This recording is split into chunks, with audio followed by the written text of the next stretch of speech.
Bonjour à tous, je m'appelle Christelle Lebailly et je suis ravie de vous retrouver sur ma chaîne. Aujourd'hui, on va commencer une petite série de conseils que je vais vous donner pour réussir vos scènes. Je n'ai pas encore de nombre d'épisodes précis de prévus. Pour l'instant, pour être honnête, je n'en ai que 2. Mais si d'autres idées me viennent et que vous appréciez ce genre de focus, je vous ferai d'autres vidéos avec plaisir. Je suis sûre que, comme moi, il vous arrivait de lire un ouvrage et d'être complètement happé par le récit. Vous avez oublié tous les éléments extérieurs, que vous étiez dans le métro ou que vous étiez triste juste avant d'ouvrir le bouquin. Lorsqu'on est auteur, on se demande comment certains arrivent à créer ce genre de scène qui happe l'attention du lecteur du premier paragraphe jusqu'au dernier mot. Eh bien, figurez-vous que je pense qu'une partie du secret se trouve dans la résolution de ce qu'on appelle le White Room Syndrome. C'est un terme que vous ne connaissez peut-être pas et que je ne connaissais pas il y a quelques jours encore, mais depuis que j'ai découvert ce qu'il voulait dire, ça m'a complètement passionnée. Alors, qu'est-ce que c'est? Eh bien, c'est très simple. C'est lorsqu'une scène se déroule, un dialogue par exemple, mais que vous donnez tellement peu d'informations au lecteur sur le lieu ou ce qu'il se passe autour, que ça pourrait très bien se dérouler dans une pièce blanche, d'où le White Room Syndrome. Je ne sais pas s'il y a un équivalent français du genre syndrome de la pièce blanche, donc on va continuer d'appeler ça White Room Syndrome, même si ça vous fait entendre mon accent pourri toute la durée de la vidéo.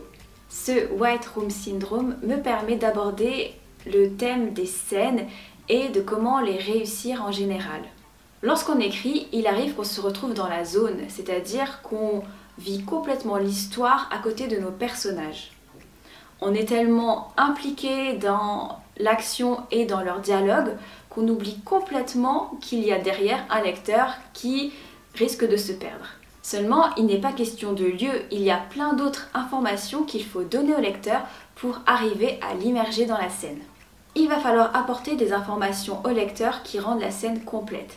Si vous passez à côté de ces points, le lecteur aura l'impression de regarder la scène de loin et ne sera pas du tout impliqué. Pour savoir si tous les ingrédients sont réunis pour réussir la scène en question, vous pouvez faire un petit test. Mettez-vous à la place du lecteur et posez-vous 5 questions, les 5 W. Tout d'abord, where, où se situe l'action. Ensuite, when, quand se situe l'action. Who, qui sont les personnages, quelles sont leurs caractéristiques, leur apparence, mais également quelle est leur situation dans la scène. Il y en a un assis, l'autre debout, ils sont seuls, ils sont entourés d'une foule.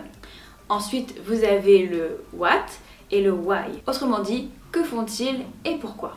En tant qu'auteur, c'est très facile de répondre à ces questions, mais si en tant que lecteur, vous avez du mal, c'est qu'il y a un problème. Prenons l'exemple d'un dialogue, puisque c'est tout à fait le genre d'endroit où il peut y avoir un White Room Syndrome. Parfois dans les manuscrits, je lis des tas de répliques qui se suivent, et ça peut être assez long, et sans qu'il y ait la moindre narration qui les interrompe. Pourquoi ne pas mettre quelques actions? Lorsque vous vous imaginez la scène, je suis sûre que vous ne visualisez pas 2 êtres qui se parlent dans une pièce blanche sans bouger d'un iota. Imaginons une dispute de couple un peu avant les fêtes de fin d'année. De la neige qui tombe par la fenêtre, un personnage qui se réfugie dans la cuisine, l'autre qui le suit en hurlant et en levant les bras au ciel, derrière un générique télé qui accompagne leurs cris. Vous avez sûrement déjà décrit un peu plus tôt la cuisine et donc ne tombez pas dans la surinformation, ça ne sert à rien de tout décrire une seconde fois. Mais vous pouvez vous appuyer sur ce que vous avez déjà fait visualiser au lecteur. C'est une cuisine américaine, dernier cri, un peu en bazar, et il y a un îlot central qui donne sur le salon.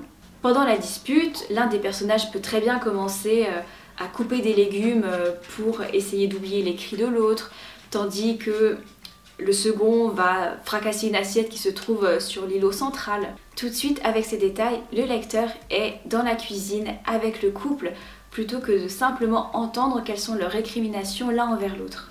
En plus, cela donne davantage d'émotion à la scène. Par exemple, les mains de l'épouse en train de couper les légumes peuvent très bien être en train de trembler. Pareil, le fait de balancer une assiette témoigne d'une certaine rage. Bref, votre scène ne consiste plus simplement en 2 personnes qui sans gueule. Vous avez tout autour un contexte qui vous permet de mieux rentrer à l'intérieur. Vous créez une dynamique, vous créez une scène riche. Bien sûr, il n'est pas facile de doser ces informations ni de savoir où les placer. Tout ça relève d'une certaine alchimie. D'ailleurs, je ne vous conseille pas forcément de travailler là-dessus lors de votre premier jet. Vous pourrez tout à fait revoir ça lors de la réécriture. Insérer des petits éléments à droite et à gauche, renforcer la portée de chaque phrase. Des détails concernant l'époque peuvent très facilement être intégrés.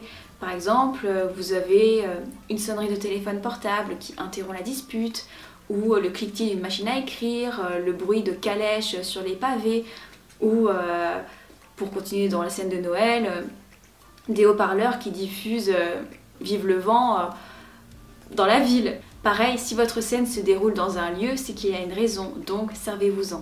Voilà, j'espère que cette petite vidéo vous a plu. Si c'est le cas, n'oubliez pas de la liker. Pareil, abonnez-vous à la chaîne si vous aimez le genre de contenu que je propose et que vous avez envie de me soutenir. Pour ma part, je vous dis à la semaine prochaine. Écrivez bien. Bye!